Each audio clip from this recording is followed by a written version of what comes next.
Monggo Bapak langsung ke mimbar.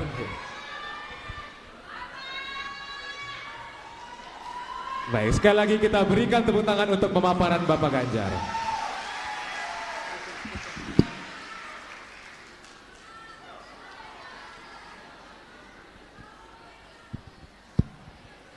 Tadi yang teriak, "Bapak!" gitu kayak anak saya.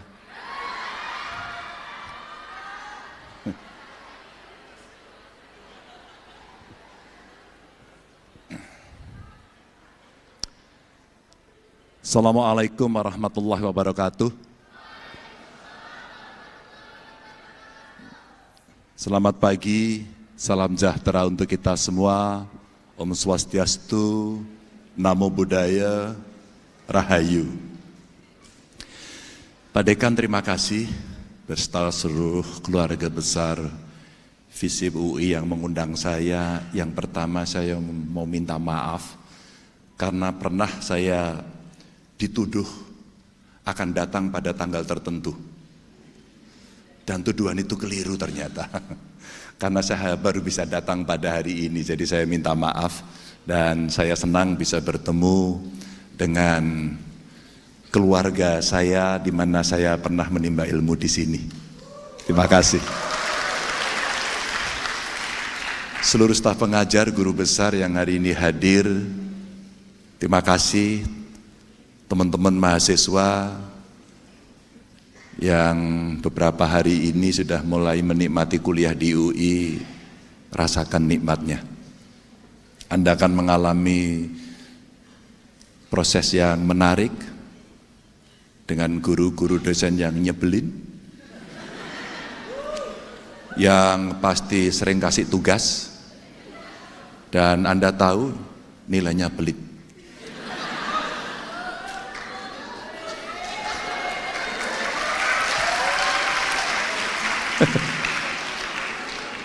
Foto itu otentik.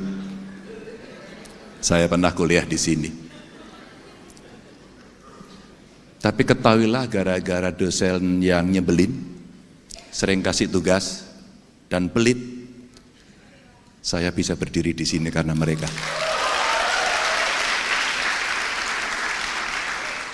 Pak Dekan, Bapak Ibu semuanya, tanpa mengurangi rasa hormat, special thanks ini saya berikan pada Prof. Valina Singka Subekti. Karena beliaulah, terima kasih Prof, beliau dosen pembimbing saya, yang saya melihat wajah beliau yang stres. Ini mahasiswa nulis jelek, konten ya kurang bagus gitu ya. Itu beliau, tapi dengan kesabaran beliau akhirnya saya mengerti apa itu ilmu politik dan kemudian saya coba terapkan di sini. Dan tentu saya diundang ke sini pasti karena survei.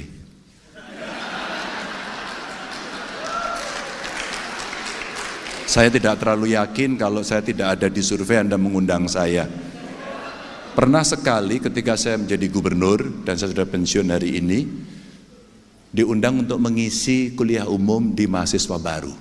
Sama, tapi semua seluruh mahasiswa, tidak hanya FISIP. Saya masih ingat dengan beberapa pejabat yang jauh lebih penting dari saya waktu itu, karena pejabat pusat. Karena kalau saya pejabat kampung di daerah. Dari situlah kemudian saya teringat betul, mungkin kali itu saya kembali ke kampus ini dan ini kali kedua saya bisa datang. Sekali lagi terima kasih. Bapak Ibu teman-teman, saya mau memulai dari cerita yang mudah-mudahan bisa memenuhi harapan kawan-kawan tadi yang menyampaikan apa kondisi hari ini dan apa yang mesti kita lakukan ke depan. Saya mau bercerita saja, pemimpin harus memberikan optimisme. Data dan fakta boleh disajikan dan pemimpin bukan malaikat yang bisa menyelesaikan dengan seluruh kesempurnaan. Tidak ada itu. Dan hari ini mungkin saya sampaikan bahwa Indonesia tidak terlalu buruk. Track recordnya sudah jelas. Bahwa ada problem tadi, korupsi, ya. Ada problem layanan publik yang buruk, nanti kita diskusikan. Dan saya ingin mendengar dan berbagi cerita, karena di dalam tema itu diceritakan, dituliskan kepada saya bahwa nanti kita akan cerita apa mimpi depan dan apa pengalaman yang bisa dibagi. Saya akan ceritakan.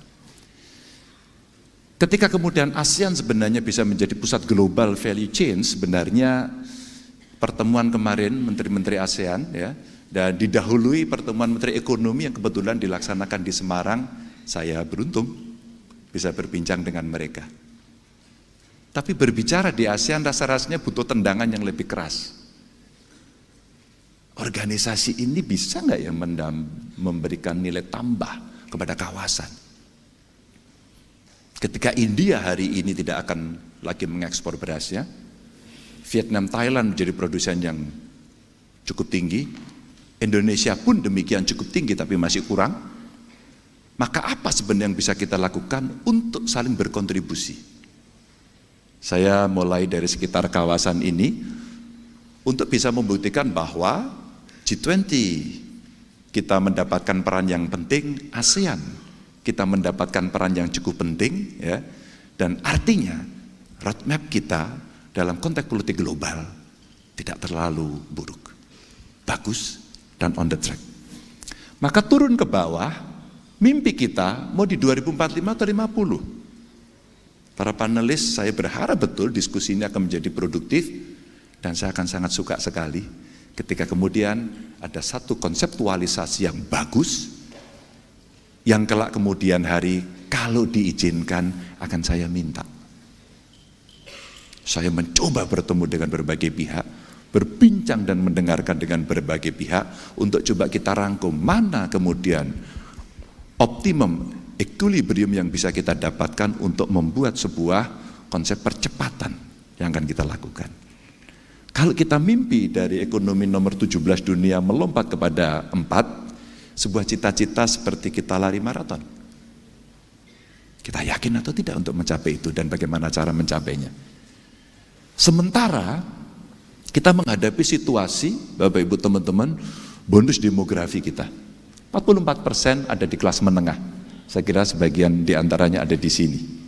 Dan kemudian kalau kita lihat, 68% ini tenaga yang sangat produktif. Produktif itu belum tentu dia bisa mendapatkan pekerjaan loh ya. Maka tadi ada yang bertanya, nanti lapangan pekerjaan oke enggak? Kata para pollster, PR pertama hari ini adalah problem ekonomi, yang kedua adalah pekerjaan, job creation. Itu ketika kemudian banyak bertanya pada masyarakat. Tapi mau pengalaman Korea Selatan, mau pengalaman Jepang, terakhir pengalaman Tiongkok di ASEAN yang memanfaatkan bonus demografi dengan benar, dia betul-betul mendapatkan dividennya. Kita Jawa sudah mengalami itu, sudah, yang lain belum. Maka bagaimana kita memanage ini? Nanti kita akan lari bagaimana kita bicara soal pendidikan seperti di kampus ini. Seberapa mudah akses itu bisa didapat, seberapa banyak kemudian orang bisa mendapatkan akses itu, dan apa peran negara, kira-kira begitu. Tenang, belum dimulai. Sementara dari bonus demografi yang posisinya akan kita dapatkan hari ini, betul-betul kita diminta untuk memeras otak agar kita bisa memanfaatkan ini. Sementara ya ada pendidikan, ada pangan, ada energi, ada kerusakan lingkungan, ada ISPA yang hari ini lagi banyak banget. Kenapa ya orang di Jakarta sekarang pakai masker lagi? Oh enggak apa-apa Bu, saya mau tanya aja. Kemarin saya coba lari-lari, semua orang bagi masker lagi, ada apa saya tanya gitu. Seorang kampung tidak tahu, ISPA apa? Oh, orang berbicara polusi. Tapi semua tetap naik kendaraan bermotor dan rame-rame di jalan raya. Nanti ini membangun kesadaran. Back. Saya mau cerita kemudian, kita butuh transisi energi untuk memenuhi kebutuhan masyarakat yang cukup gede. Nanti ada cerita pangannya juga. Saya mau cerita energi dulu, ini penting. Kira-kira kebutuhan investasi untuk transisi energi sampai dengan 2030 itu 1.300 triliun. Dan ini saya ambil datanya dari peta jalan menuju energi bersih. Saya berbincang dengan teman-teman dari pemerintahan di Jazirah Arab, apakah itu Arab Saudi, kemarin saya ngobrol, Uni Emirat, kita bicara, Uni Emirat mau jadi tuan rumah untuk COP, apakah itu dari Paris Agreement, protokol, Kyoto Protokol dan sebagainya, seberapa serius negara-negara ini akan menuju ke sana. Karena kita bicara kondisi lingkungan yang makin memburuk. Dan bumi kita rasanya, saya tidak membawa datanya, mungkin nanti bisa dilengkapi, kapasitasnya udah terlalu banyak. Udah terlalu banyak. Maka kalau energinya masih menggunakan fosil, saya kira kita tinggal menikmati kerusakan, ya kesehatan, ya lingkungan. Maka cepat mesti menuju energi baru terbarukan. Tapi belum sukses amat kita. Saya belum melihat posisi yang cukup masif di banyak genteng-genteng yang ada di tempat kita berisi panel surya. Belum. Tapi hari ini pekerjaan itu sudah dimulai meskipun harganya masih cukup mahal. Tapi PR ini Bapak Ibu menjadi penting untuk kita selesaikan. Tapi sisi yang lain, nah ini saya taruh di atas. Ekonomi digital nasional kita itu sampai sekian 2030 ini. Data dari Kementerian UMKM itu nilainya bisa 5.400 triliun. Nanti kita akan lari pada digitalisasi. Anak-anak kita ketika mendapatkan ilmu tentang teknologi informasi dan pengetahuan tentang digital, dia berkreasi dengan sangat cepat, melebihi kecepatan kita semuanya. Saya baca beberapa bulan lalu, toko buku Gunung Agung bangkrut ya? Ada lagi. Saya lihat anak saya sekolah, Prof. Saya masuk ke kamarnya itu, gak ada buku itu. Waktu saya di pasca sarjana tiap hari, fotokopi terus. Terjadi pembajakan sistematis. Hari ini gak ada. Semua ada di sini. Hari ini tidak. Dia diskusi di sini, ketemu dosen di sini, mengerjakan tugas di sini, membaca buku di sini. Dan akhirnya dia berkembang otaknya. Next. Maka Bapak Ibu, ada transformasi dari 6 pilar yang menurut saya cukup strategis dari bonus demografi. Pangan, penegakan hukum, mudah-mudahan ini menjawab pertanyaan tadi. Kira-kira bagaimana kita melakukan penegakan hukum itu dalam arti yang cukup luas. Ada Prof. Kristuti di sini. PR kita nggak selesai-selesai, Prof. Kalau saya melihat ada 3 hal. Bagaimana regulasi, bagaimana kelembagaan, bagaimana aktor. Ini ilmunya dari pasca politik saya. Analisis aktor. Aktornya membeli, tidak jadi. Sistemnya bagus, aktornya membeli, dia akan pertahankan maunya dia. Bukan kata sistemnya, karena bawahannya nggak berani. Ada faktor lingkungan, energi tadi saya kupas sedikit, terus kemudian digital saya sampaikan, lalu pendidikan keterampilan, vokasi. Agar kita bisa mendapatkan dividen menuju Indonesia emas itu, ya negaranya mesti makmur, mesti sehat, mesti pintar, mesti produktif. Next. Maka Bapak Ibu teman-teman, next, oke, boleh bangun sedikit. Makmurnya seperti apa? Pendapatan per kapita menjadi 2 kali lipat. Kita arahkan ke sana yuk. Saya makan waktu umroh kemarin itu ketemu orang, Pak saya orang Indonesia Pak, berapa gajimu? 32 juta. Kamu dapat apa lagi? Saya dapat apartemen, saya dapat kendaraan, saya dapat jaminan kesehatan. Kamu merasa makmur gak? Makmur Pak. Simpel. Tapi kalau kita mau membawa orang-orang seperti dia dari Indonesia keluar, maka dia harus punya skill yang bagus. Gak ada yang lain kecuali pendidikan. Kalau kemudian pendapatan per kapita naik, mahasiswa belajar gampang, akses gampang, yang mampu ya bayar, tapi yang tidak mampu mesti dijamin, maka dosennya juga mesti nyaman mengajar. meneliti. Ya, saya diwawancara Pak Renat Kasali, kemudian diperbincangkan oleh publik. Berapa sebenarnya gaji yang cukup, pendapatan lah, jangan gaji ya Bro, pendapatan yang cukup untuk seorang pengajar. Saya nggak tahu ada datanya nggak ya Pak Dekan. 10 mahasiswa terbaik, lulusan terbaik kita jadi dosen nggak? Pilihannya kemana? Ke perusahaan asing yang gajinya besar atau BUMN? Adakah insentif untuk menarik mereka agar lulusan terbaik bisa kembali kepada sekolahnya untuk mengajar? Ya, bisa mengajar ke SMA, ke SD, ke PAUD semuanya lah. Mesti menjadi sehat, kira-kira akses kesehatannya. Ya, kira-kira teknisnya. Satu desa, satu puskesmas, satu dokter. Saya perbincangkan kemarin, kenapa sekolah dokter sulit? Mahal lagi. Saya pernah mendampingi beberapa perguruan tinggi yang akan mengusulkan program studi kedokteran. Sulitnya minta ampun. Padahal kalau kita sakit, kemana kita? Dokter. Dokternya pilihannya di puskesmas, di RSCM, di Mount Elizabeth, atau di Penang. Mungkin saya keliru, tapi rasio dengan penduduk yang masih kurang, mestinya kita berikan kemudahan itu sampai kepada kawasan industri kesehatan. Pak Ganjar ini kok belum melompatnya jauh sekali. Iya, agar kemudian peralatan kesehatannya pun kita kembangkan sendiri. Tidak semua kok harus impor, kita bisa membuat kok. Tapi tidak semuanya bergantung. Ya, pengalaman kita di pandemi kemarin, apa yang terjadi? Masker pun kita tidak mampu.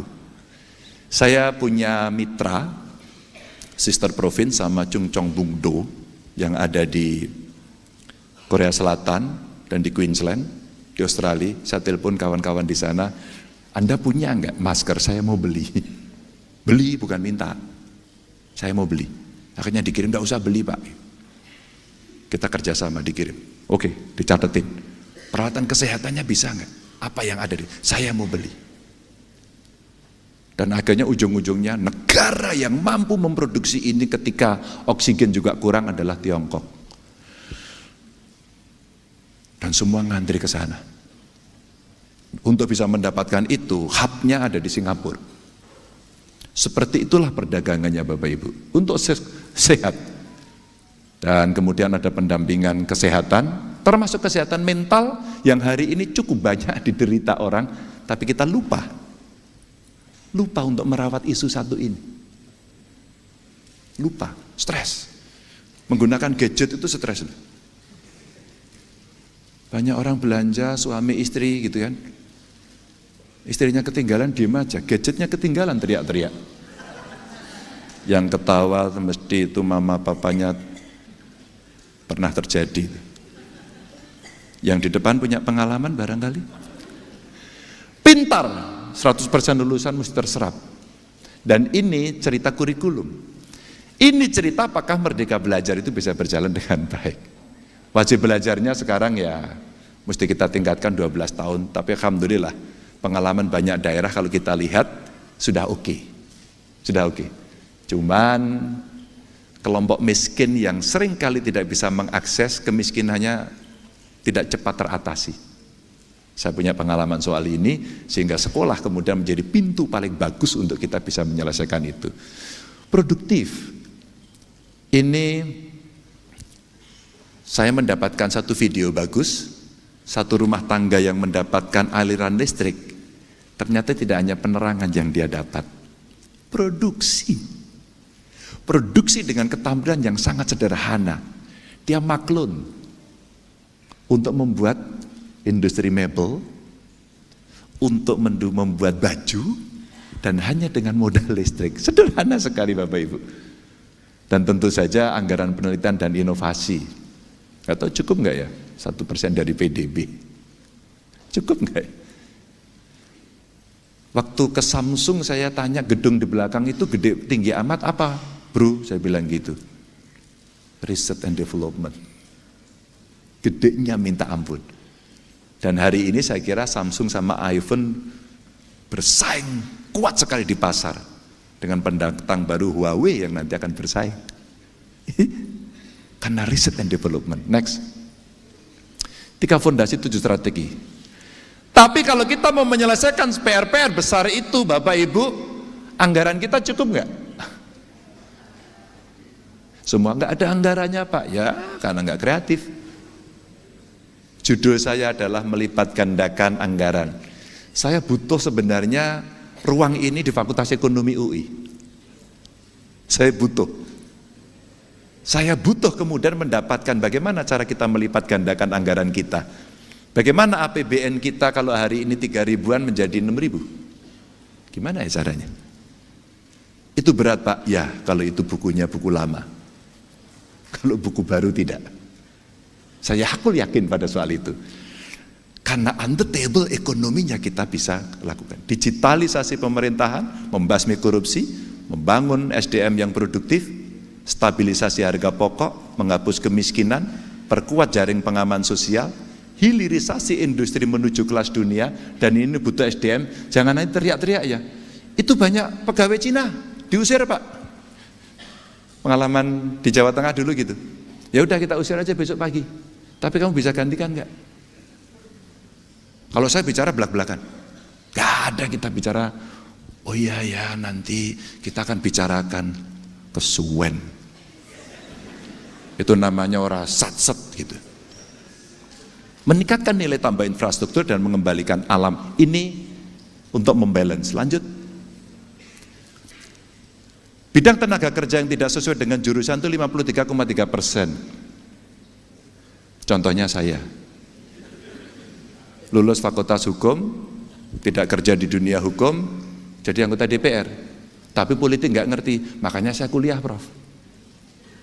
Itu sejarah saya kuliah. Jujur aja begitu. Ini politik itu apa toh gitu. Ternyata tahulah dari itu. Upah di bawah UMR masih 49%, tingkat pengangguran terbuka 5,83%. Maka membangun SDM produktif, prioritasnya menurut saya sekarang sekolah vokasi. Saya punya cerita ini kalau Anda tertarik nanti. Investasi dan hilirisasi untuk lapangan kerja yang berkualitas, job creations. Meskipun entrepreneurnya mesti kita ciptakan. Mata kuliah yang sesuai dengan perkembangan teknologi ini adaptif. Saya ngomong sama perusahaan, mau nggak Anda ngambil sekolah vokasi saya dan Anda membuat kurikulumnya? MKDU-nya tetap saya. MKDU-nya tambah satu lagi, teknologi informasi. Coba nanti dimasukkan. Dan ini perbandingan peserta didik saja. Indonesia, Tiongkok, Korea, ya ini kondisi SMA, SMK-nya, ya kita tidak ada yang menang. Perguruan tingginya kita juga tidak ada. Jadi itu sekedar untuk data bacaan Bapak Ibu teman-teman. Lanjut. Maka bagaimana kita memperkuat jaring pengaman, apapun namanya, kalau semua sudah kita berikan, ya pasti gap-nya masih ada. Mesti ada jaring pengaman, agar kemudian tidak terlalu senjang begitu. Tapi Bapak Ibu, saya gemesnya gini, ini soal angka saja bagaimana kita meningkatkan jaring pengaman itu untuk sosial dan kesehatan. Tapi sisi lain sebenarnya yang harus dapat ini siapa? Teman-teman yang hadir di sini yang dalam 1 minggu ini membeli gas melon, angkat tangan. Dalam 1 minggu terakhir. Boleh angkat tangan? Yang di atas juga? Oke, ada ya? Nggak usah malu. Oh ada. Membeli gas melon ya Mbak ya? Iya, ada. Tersedia. Gampang. Anda orang miskin? Alhamdulillah hanya 1 yang angkat tangan di sini. Saya mau ngasih cerita saja konkret, maaf, jangan tersinggung, ini hanya untuk candaan saya saja. Itulah yang terjadi, padahal udah ditulis sih.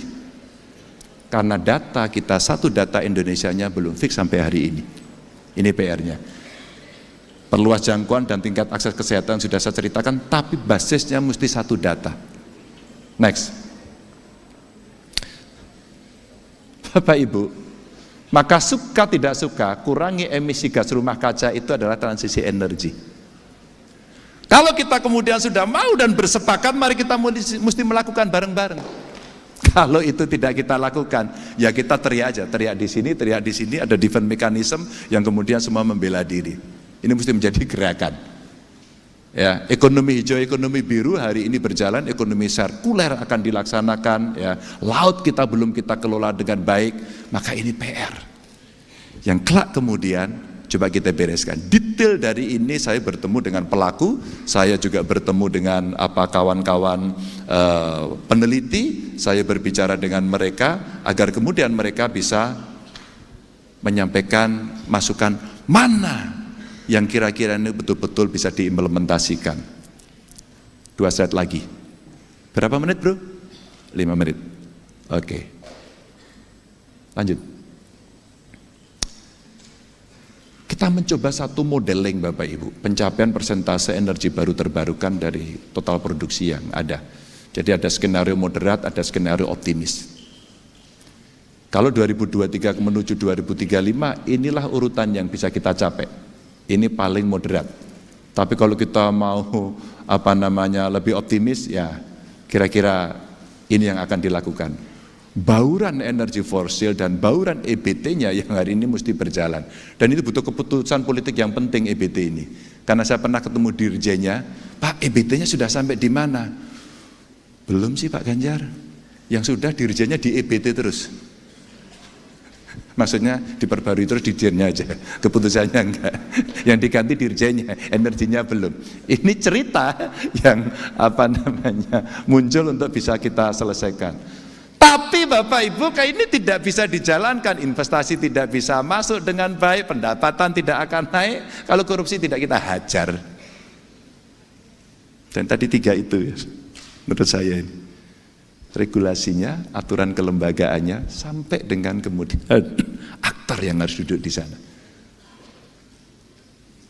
Yang berikutnya apa? Pendidikan anti korupsi sejak dini.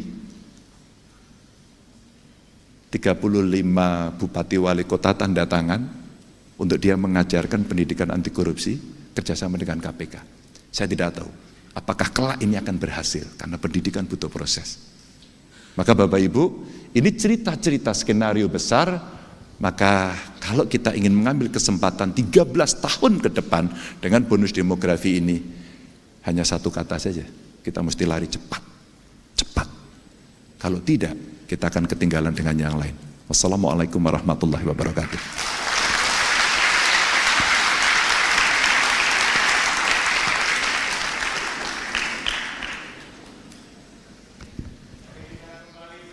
Tepuk tangan yang meriah bagi Bapak Ganjar Pranowo.